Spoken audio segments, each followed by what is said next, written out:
Welcome to the podcast about Lighting Matters. Our unflinching conversations uncover the nuances and complexities which shape the craft of lighting design. We explore the pivotal whys behind a lighting designer's choices and find honest answers to your most challenging lighting questions because lighting matters. Hello, everyone, and welcome to the Lighting Matters podcast. I'm one of your hosts, Lisa Reed, with Reed Burkett Lighting Design in St. Louis. And I'm Avi Moore with More Lights here in Chicago, and I am so excited to have Karen Herold with us today with Studio K. Karen, thank you so much for joining us and taking time out of your extremely busy schedule to join us. Nice to see you guys. So we've been trying to do this for a bit. For a long time. Yeah. All the stars are finally aligned. Barely. I think there was like sicknesses, storms. I think everything got in the way of this recording. Yeah. So it's going to be a really good one. It's going to be a great episode. You have to work that hard. Karen, I think for the audience, we know you well, but I think tell the audience a little bit about yourself and how Studio K came to be. How did you come into the business? What do you do? Tell us a little bit about yourself. All of that. Yeah. Okay. So I'm the owner of Studio K. I started this business 11 and a half years ago now, which is crazy to think. I was at a really cool company for 13 years, 555, kind of where I got my original kind of training. Before that, I was a fashion designer. And so I came into interior design by complete coincidence. At 555, we were producing a lot of high-end retail fixtures and some stuff for hospitality world. We then started working with some restaurant guys. Turned out that I had a kind of a talent for it, seemed like. And before you knew it, I was doing a lot of work in Vegas, kind of where I had my beginning with back in the day at the Palms, Playboy Club. So I did a lot of that kind of flashy stuff. And then I met the owners of a lot of restaurants here in Chicago, Boca. Most people know them. And they asked me to design Grow and Goat. And that kind of started my career as a restaurant designer. And after Stephanie Izard, there were a lot of other chefs that wanted our help. So yeah, that's kind of what we do. We spend most of our times doing restaurant, but we do a lot of work out west now. I love the mountains, so I tell every person they get 10% off if you bring me to the mountains. And so we do. Ooh, I like that idea. A crazy amount of work in Utah, in Colorado, now in Jackson Hole. We're doing some heli ski work in Canada. So it's a wide-ranging set of clients. So every day is kind of crazier than the one before, but fun. Most of the time. Well, and I guess, so what do you love about what you do? Like what part of what you do gives you the most energy? Very easy. My clients, I really drive energy for my clients. I'm a highly emotional driven person. And so for me, it's really important to be able to deliver what those clients want. Studio K is known to be able to kind of go from anywhere from Nobu Hotel to work for McDonald's. Because for me, I always say it doesn't matter what we design, it's just a set of skills that you have. And so for me, it's very important to showcase that it's not about my taste, my personal taste. Sometimes it is when someone asks me to do their home, but most of the time it's just a skill set to create a specific energy in a highly detailed space. So for me, it's the people that I work with and I'm inspired by. And then second is collaborations like with yourself. Like I love after now training and managing people for 25 years. My favorite moments are when I'm with peers and we're just doing our things. Like I love working with art consultants. I love working with architects, mill workers, artists. I just like all the adjacencies and the overlap between these adjacencies because I feel it's just a continued education that you kind of don't pay for, but you just get through collaborative sessions. I love what you said about the energy that you're creating in a space. We use that example a lot for lighting, the kind of two different kinds of restaurants, and you can just picture it very easily, two very different kinds of lighting, but also very different finishes. Yeah. And yeah, you're I creating. actually once did a space in Vegas, a nightclub. It's called Moon on top of the Palms. And I remember saying then, like, my work was pretty much just to create a template for the lighting designer to do their work. Because at the end of the day, lighting makes or breaks every single project. I can't believe that I've been in this business for 25 years. I've been, for the last 10 of them, I've been saying I want to take lighting design classes because it can ruin everything, as we know. But it can also make everything that even when it's very little. I did quite a few projects with Steve Wynn, and I remember he always said to me, like, there's no need to design anything if you're not going to light it correctly. So you might as well not design it. And I felt that was a very true statement. I love that statement. Yeah. And you know, another little piece of information I had about Steve. Every light fixture at the Win has a peach filter because he's like, you need to make the ladies feel good and they look better with a peach filter. Like, okay. So when you're in the Win, your skin looks amazing. Yeah, there's that old. I think it was Philips had that light, the incandescent, the A lamp that had the pink covering on it, and you just look better under Better, it, right? healthier. Yeah. It's like it's the makeup.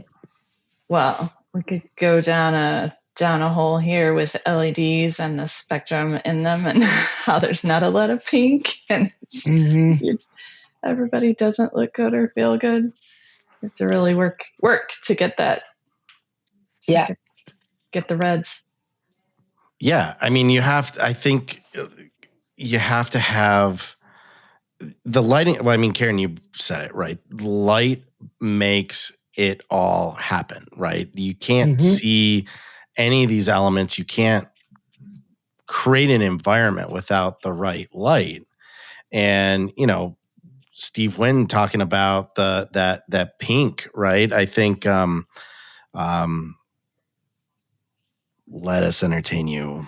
Rich Melman always talks about the glow of a room, that warm glow, right? Rob and Kevin at Boca talking about just ambiance and blend, right? Like each of these restaurateurs have a name for the light effect they're looking for. And they have this language, right? And you have to learn that language, and it applies to everything that's in their spaces. Absolutely. I say a lot of times how I like to. I don't remember if we did that with you. It's many years ago. Do you remember the Betty? Was it you? Probably not. The beginning restaurant people, I don't think they had that kind of budget to work with separate consultants, but the lighting turned out really well. And I said it's like using a brush in a space and brushing this way and having lights at different levels within the space, and some coming from underneath the booth and some sprinkled on columns and some. So you create a layering to break up, because the hardest part as a restaurant designer is always the space between eye level when you sit and the ceiling, because it's all dining tables. So nothing in between happens, because many times you can't hang lighting lower because they move these tables around a lot of time. So it's really hard to create layering in these type of spaces where all the seating is at the same height. And so I feel a lot of times when we are lucky enough to work with consultants like you, it's like having that help in how can we brush the space with like, a flare here and a thing there and like anything but making it consistent. Like in my old days before restaurant work, I did a lot of retail work. And it's almost the opposite in retail. And so in retail, you need that consistency and a lack of shadows. And what I love in hospitality design, where we can just add so much more drama by purposeful tuning it up or down by how we play with the light, the way how we play different in heights of furniture or in textures or any of those other decisions we make that we know we can control the energy by just the decisions we make. But there's nothing a stronger way to do that than obviously with light. So. Yeah, but that's really well stated. All of the different materials, whether it's the back of a booth or a plant wall or whatever it is that you have all these tips and tricks, I guess, for how to break up the space, and then the light, that's the palette that then we play with. But we can't do anything until you break that space up in interesting ways. Yeah. So, Karen, you were talking a little bit about like the great times where you get to work with consultants like lighting designers. How do you explain to your customers that are like, well, aren't you doing the lighting? Or why do I need this other person? Why do I have to spend the money? How do you go about doing that? Explaining that?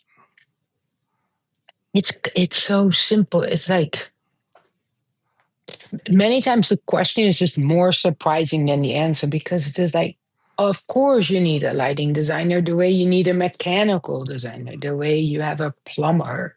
You don't have your tile installer do your outlets. Like I'm an interior designer. I can direct it because at the end of the day I'm a director, but you need each of their trades to do their job. Otherwise, you can just kind of throw good money at the bat because there's plenty of people who don't use lighting designers who spend a crazy amount of lights and they overlight it many times. And they do that because they're afraid that otherwise they wouldn't have the amount of foot candles they need. And so I think many times to work with a consultant will allow you to save the money later on in the buying the products if you're just smart about it. So yeah, to me, when I talk to clients about it, I always just say it's just not what I do. Like many things I don't do. That's definitely one of them. Like I'm not going to lay out the kitchen either. Right. Just not a good idea. I've always thought that's very interesting that professionals like yourself end up selling our services on our behalf. You bring us in, so until you've made that first pitch for a lighting designer, and to Avi's question, how can we help you make that pitch? What can we provide that makes it easier for you to I don't want to say convince, but to talk about the importance of lighting design. I think it's just about education. And for us, it's very clear because we have a very hard line. Like, we do not do it. Like, period. Yeah. It's not in my scope. So we do not do it. If we don't bring it on, many times the architects do. It's just a different, most of the time, that's a different relationship and a different type of lighting designer. That's more how many architects are more pragmatic and it just 2 + 2 kind of equals 4. Where I think many of the interior designers and then the consultants we bring around is 2 + 2 is the 5 situation. So for me, it's hard when we have to work with a lighting designer from the architect. It's just hard because it's so pragmatic and it's tough to get that emotion out of it. Right. And that fine line between, there's enough foot candles versus the emotional foot candles, right? And Yeah. Lisa and I recently recorded a podcast just talking about the math of in the technical side of what we do versus the creative side of what we do. And there's standards for how much light should be in a kitchen and how much light should be on a dining room table in a restaurant. But none of that really matters if there's a reason to do something different, because it creates the right emotion, it creates the right atmosphere, it creates the right ambiance, and ultimately leads to the right perfection of a space, right? And if you're just counting foot candles and counting watts, you're not going to get to a creative solution. And for your team, that would make it really difficult, right? And there's shifts you have to make with finishes sometimes to align lights, and it's a constant back and forth negotiation. Yeah. I think the play back and forth is really important. And like this morning, I directed a space to the architect, which I don't even know if they have a lighting designer yet, but I gave this to them as just my direction. And my whole direction is like, nowadays things have changed so much with all the rechargeable lamps on the table. Like not everyone, but 90, 80, 90% of my clients now have rechargeable lamps on the table, which means you don't really need a light over each anymore. Depends on the space, obviously. And so my directive was, I was in a space somewhere in Austin in an old villa that was turned into a hotel. And what I really liked is they'd been very smart. They couldn't put recessed cans because this is an old Victorian something. And they used a string light with like not a normal string light bulb, but like there's a little bit of a shade situation over it. And they just stretched them over the ceiling. And I thought it was so smart because it was a historic building. That's a way to do that in a more creative way. And so my directive to this specific architect, because also the type of job this is, like, what if we would be in a building where we couldn't have cans? Because most of us interior designers, we're not getting extremely excited about cans, right? So it's like, what if we didn't have them? We couldn't put them in because we were in a historic building. What would we do to get there? So that my hope with that specific project is the cans would not even be on during service, but it's just for cleaning. And so how do we layer starting from the table with then washers on the wall, from behind cabinets, from behind mirrors, like creating this glows, like Beyond, for example, is one of those things that I think you guys just killed it at, where there's no ever where you're looking into a light fixture. It's just not. No one is ever asking for it. No one likes it, and so there's just this light that is just there. There's a constant glowiness of various things that makes a guest not even realize like that. That's kind of the thing, right? To do something so smart that it seems so easy. And that's Beyond, in my opinion, where it's just like these people that look effortless, but they spend 2 hours in the mirror, looking in the mirror, putting makeup on to look like they just woke up that way. Right. So it's that's what lighting can do if it's done really smart, to make it feel it's not even there, but yet it's the most important thing there. Well, go ahead. You used an analogy of yourself as a director, and that you're kind of directing the space. And I think about that's what lighting is doing too, in a way, because it's directing your focus. It's, just like a conductor of an orchestra or a director of a play, you control where someone's attention goes with the light. Yeah. Or not even. Where not to look. Yeah, and maybe we don't want a toe kick light on that dirty floor, Yeah. Yeah. Well, and I think to that point, you also need a client that is willing to buy into all of it too, right? Like for Beyond, I think we really had a customer who was willing to let your team and my team like force these ideas and hide the light and tuck it here and tuck it there and make it disappear and make you think that there is no light, but there's light, right? And I think there's that challenge that comes in too, is really getting that customer to understand and have that layer of trust. And I of all the clients that we've worked with, like Karen, you just have this way, and I think it comes from what you were saying with you gain that energy from your clients, right? You build that trust with the customers, and they understand it. Like, it's really, if Karen says it, this is what it's going to be, and that's really what a director in the theater world does, right? Like, Yeah. you put all the money and everything into that director's hand, and you say, fine, make me a play that's going to make a lot of money. Hmm. Yeah. And I think like I feel very fortunate to, in this point of my career, to have that luxury, because definitely a luxury to have that trust from, I would say, most of my clients. Um, Because I also think before you start working with a company like ours, that's just kind of the choice you make, right? Because there's a lot of companies out there that might be more cost effective and they might be able to draw exactly that what you have in your head, but then you don't come to us. So it's also somewhere you make that decision, and it's just like a trust fall. I'm doing someone's house in Cabo, and been working on it for 2 years, and we're now literally at the like every rug and every piece of art, and all of a sudden he starts to get a little involved, and many times that's not for the better.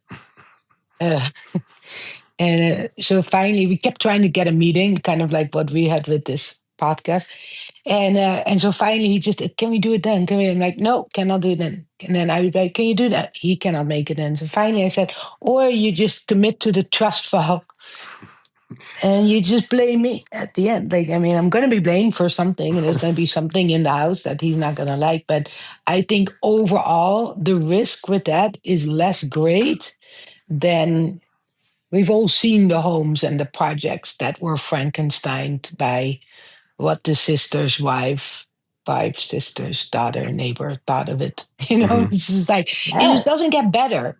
And Right. so we're very outspoken when we take on clients that that's just not what we do. And we don't collaborate in that way. I gladly collaborate with peers, but not with my clients. And they have say over the floor plans and programmatically and operationally how everything works, and they give me the directive, and after that they just need to trust that will be fine. So it's again, there's still risk, there's always risk, and every single one's a prototype, but it's less risky for the client than the collaboration. Yeah, that's brilliant. And they know what they're getting when they come to you. They're Yeah, many times when they start in the beginning meddling a little bit, I'm like, remember when you first called me because you saw X, Y, or Z project? I did those completely without your help, so we're good. Very good. I mean, I was going to ask, and maybe the answer is just what you said. Just trust me. I was going to ask. Lighting is one of those things that's hard to talk about. Hmm. Um, so do you talk about that with clients in words or in pictures, or is that also one of those things that you say you're just going to have to trust me on this because I can't describe it to you in a way you're going to understand. You'll just see it when it's done. Well, the trust needs to be built, right? So the trust, you don't get it. So it's or built through other projects, so kind of proof is in the pudding, or it's because of period of time working with the same client, where it's kind of like, I have some clients I could say that we should have yellow stripes on the ceiling with pink dots, and they'd be like, okay, she says it. So, Uh-huh. like at some point after you're doing it long enough and someone has had financial success partly because of that, then you get them. Now, for the first one, the one where you start in working in the beginning, there's a lot of proof is in the pudding of other people's pudding, right? And that is one thing that I feel lighting designers could do a better job bridging the gap between the knowledge that clients have and even consultants like me have and what you guys have. Like, I think there is better visual ways. I worked with one amazing lighting designer in London for a Nobu hotel, and they did a great job in their renderings. And, they're, so I think whether it's visual tools, whether AI can help in that, or even just old school pictures of, hey, in this space, we did this. And so if you would want to sell more direct, it needs to be at a level like what I do with a lot of my clients. And I look at rugs. I recently was in Mexico City to shop for rugs. And I'm working with a rug designer, and I'm like, listen, I need a Mercedes, I need a Volkswagen, and I need like a starter Vespa. So the starter Vespa goes in the kids' rooms. The Mercedes is in the main living room, and I need some stuff in between. But don't show me Mercedeses for the kids' room because I wouldn't know. I don't know enough about rugs to know what the cost is, and even what is the right cost for a rug. Like I don't even know that. So I believe in lighting design, that's the same way. That if you can be very explicit to a client, like don't ever go lower than this because if you don't buy the right drivers, your light will flicker. So you might as well not do it. That people don't know that. So they start VEing drivers and they don't know that they're cutting out the aorta, right? So, but that's just they don't know. And I do think there is more layman's terms to talk to clients about it to make them feel safe without foot candles or about where it comes from, whatever. It's like, this is the top. We know you cannot afford that. But if you go all the way to the bottom, you might as well not do it or not hire us. Like I tell many clients not to hire me because if you have less than a certain budget, spend that money on things and not on my brain. Like just don't do it.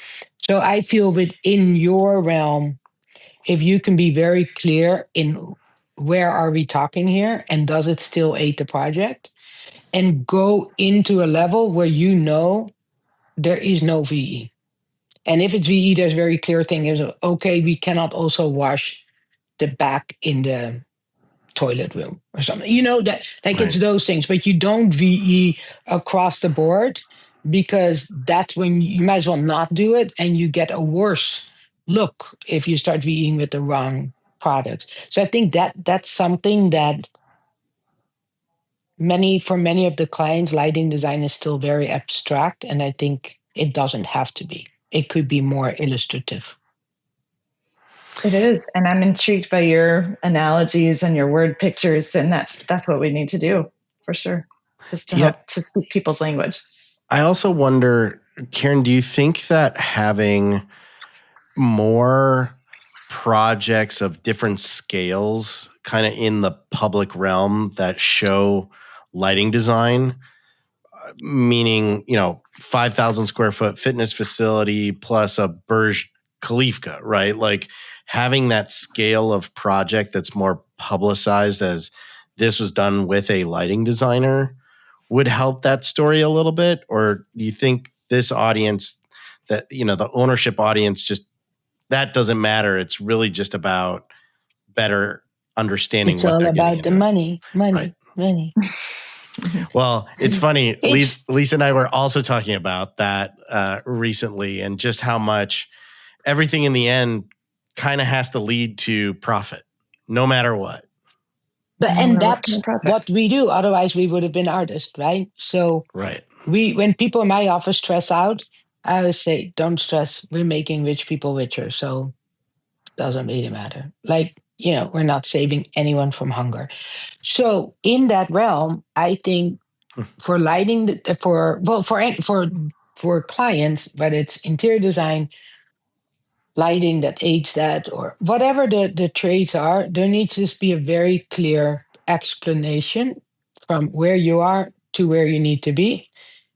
And again, like there should also be a humility in it, and they should understand that. Like I recently designed a restaurant for Ritz Carlton, and you know where all the styling came from? Zara Home. Hmm. Who would have known? This client was so impressed, like, because apparently people who work in the Ritz-Carlton sphere of things, pick vases that are $3,000 because that's the realm. And I just think it's a waste of money because no one will see it. Everyone just cares if it's black or white or pink and how big. Like, it doesn't matter. And so there was a specific style in this restaurant. And I just start, I always did that for the Boca restaurant too. I just start with the cheapest. Balena, remember Balena? Were you involved in Balena? So Balena, Yeah. I literally went to World Market because I needed thousands of shelves filled and I just wanted colored glassware that would sparkle with some rechargeable LEDs in between. So I would like do the rounds. At that point, I had a little Mini Cooper convertible, put the roof down, and I would start at North and Clybourne, and go to World Market and a little bit of Crate and Barrel, and then to West, and then it kind of ended at Jason Home and Garden for like three fancy things that I would put right in front. But that's what I tell many clients. Like, if you have $1,000 to spend, the last thing you want to do is spread that money evenly because you might as well not spend it. Because if it doesn't go the whole way, you're just washing it down the drain.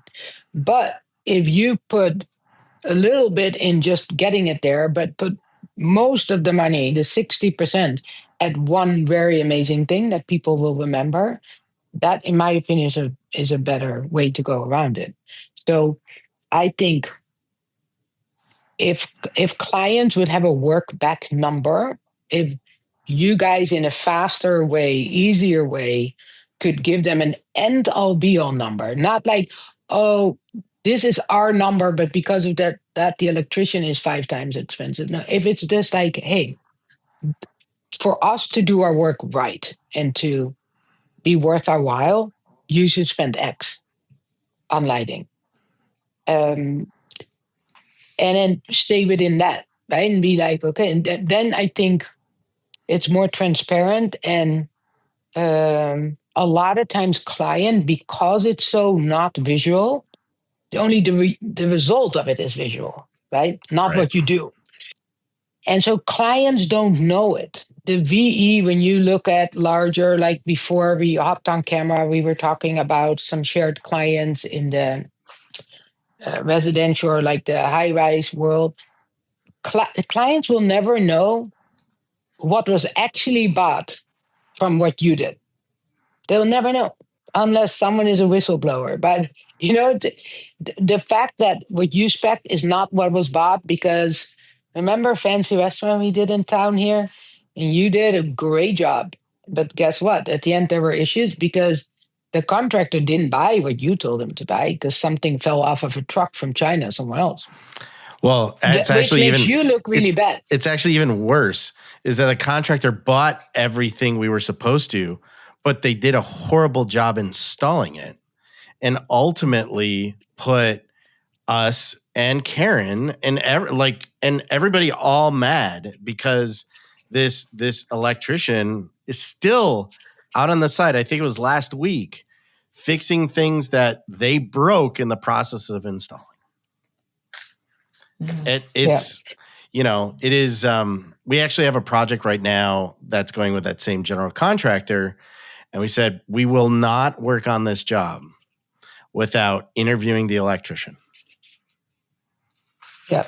I think protecting kind of what you do is a great idea. But with that, all starts with money. And I don't know how hard that is in your field, but I have developed a system, for example, with all of our FF&E, meaning furniture, lighting, like things that we're responsible for picking, as in decorative lighting. We have an existing spreadsheet, and I just know that, the Mercedes table is this, and the, Vespa table is that. And I can just it's just like very little work to get a ballpark number. So for a client to know if they're on the hook for $1 million worth of furniture and lighting or $200,000 is a big number, a big difference. And so if I very early on can, many times about managing expectations. So if early on I can say, hey, Just keep in mind, we're at $500,000 here. Now, I know that in reality, it's only $450,000, but I don't say that so that later on I'm the hero. I'm like, look, I saved $50,000. Right. So that's what I think, that linking it to money right away and making it real, because clients think they know about interior design because it's visual and they can say, I went to Restoration Hardware and I could get a dining chair for it. Lighting, they cannot do that. So I think it's so vague and so abstract that many clients just, it's like when you walk by a window. I have a twin sister who's very conservative financially, and we will walk in the store, and if there's no pricing, she will just walk out, because it's like, if there's no price, I can't afford it.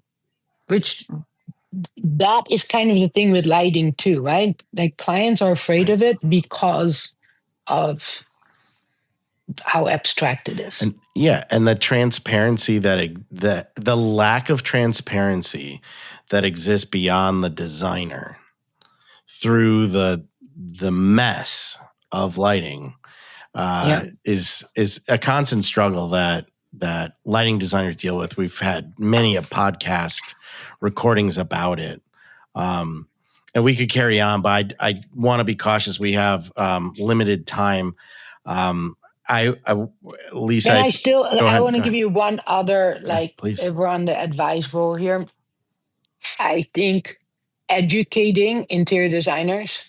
So, for example, Antonio is a guy who does a lot of our Italian plaster, which I'm kind of wake up and go to bed with Italian plaster. So people joke like, it's not a Studio K job if there's no plaster on the wall. But Antonio has worked for, I don't know, 15 years or so with me. And he has, like, our designers have come to his studio and they see how it works. And because for him, it's all normal. And for me, it's normal because I've been working with it for so long. But if you're a 25-year-old coming out of school, you don't know, you don't understand what the product is and why it's has so much depth. And so to really educate the interior designers on, like, the continued education portion of it, where you get all your, because architects have to do that, interior designers kind of can. But I believe getting it so that the interior designers understand it, so that besides me owning a company, besides like the top clients, I don't work on every project anymore in our company. So getting those D2s and D3s educated enough that they can speak to it, I think is a worthwhile investment. Yeah, I think that's a great suggestion. And like we said a second ago, seeing light and seeing what it does says so much more than saying, well, if you shift the color temperature from 4,000 to 2,700, it does this. That's meaningless. You have to see that. And I think it's also about the process too, right? The process that a lighting designer goes down, what you expect from a lighting designer. It's not just somebody picking out downlights or tape light underneath the bar or in the liquor risers. It's controls, it's da da da da da, and the process and the communication and the conversation to expect of a design partner.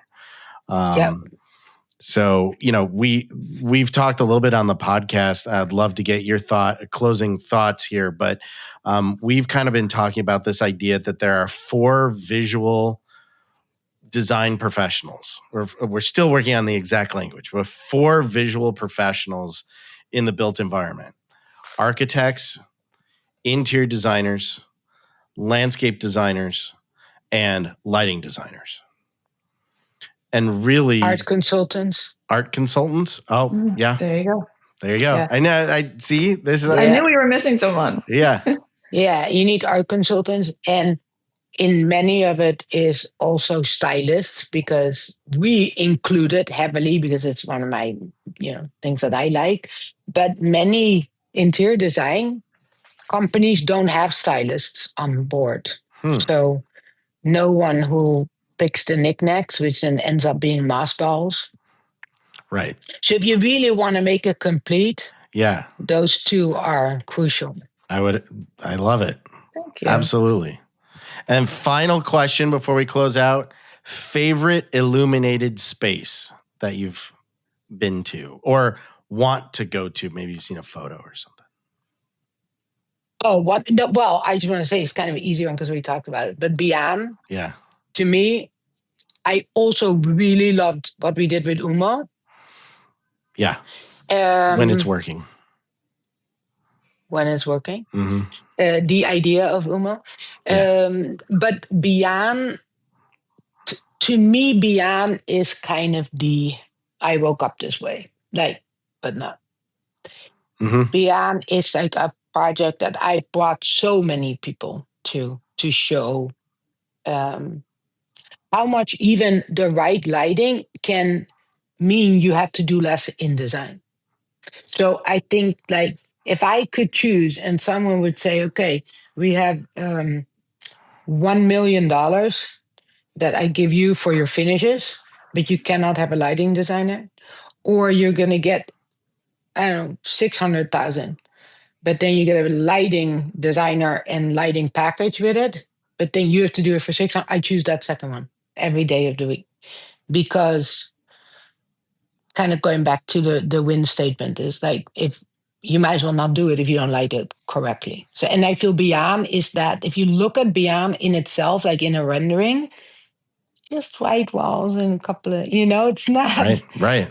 But it's the light that brings it to life. And I don't know, is Sean still with you? Oh, absolutely. Yeah. I mean, Sean, like this whole cross lighting where he did it from the bottom on this side and the top on that side. And yeah, I just can't say enough about it. He had a Post-it note on his screen for the entire length of that job is light it without any light. Yeah, there you go. So bam, nice. Well, drop it. Yeah.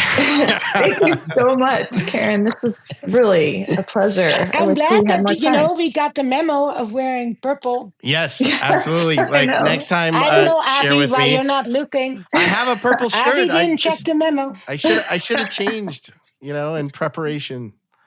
But again, Karen, I know you're very busy. I really appreciate it.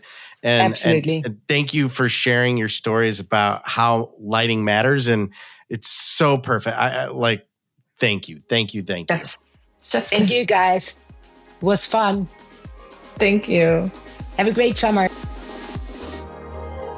Lighting matters. As we wrap up, we want to reiterate how much we value your time. And we hope you found it as much fun to listen to as we had creating it. Remember to like it and share this content with your friends and colleagues. The opinions expressed are those of the participants and do not necessarily reflect the official positions of the sponsors. Our content has general application, but we recommend obtaining personalized guidance from a professional IALD lighting designer, such as RBLD or More Lights, for your next endeavor.